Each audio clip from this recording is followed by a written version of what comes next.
কলকাতা পৌঁছলেন অভিষেক বন্দ্যোপাধ্যায়, যে ছবি আপনাদের দেখাচ্ছি।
কলকাতা পৌঁছলেন অভিষেক বন্দ্যোপাধ্যায়। সাংবাদিকরা প্রশ্ন করছেন তিনি কি সিআইডি অফিসে যাবেন, কিন্তু এখনো অব্দি স্পিক টু নট একটাও কথা বলেননি অভিষেক বন্দ্যোপাধ্যায়।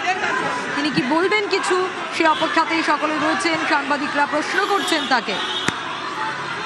আজই অভিষেক বন্দ্যোপাধ্যায়কে ভবানী ভবনে হাজিরার নির্দেশ দেওয়া হয়েছে এবং যেমনটা সূত্র মারফত খবর যে এখান থেকে সোজা ভবানী ভবনেই যাবেন অভিষেক বন্দ্যোপাধ্যায়। সময়ের আগেই পৌঁছানোর চেষ্টা করবেন, কিন্তু কলকাতায় অভিষেক বন্দ্যোপাধ্যায় এসে গেছে বিমানবন্দর থেকে বেরিয়ে। তারপরের ছবি আপনাদের দেখাচ্ছি। আজই অভিষেক বন্দ্যোপাধ্যায়কে হাজিরা দিতে হবে, হাইকোর্টের তরফ থেকে নির্দেশ দেওয়া হয়েছে।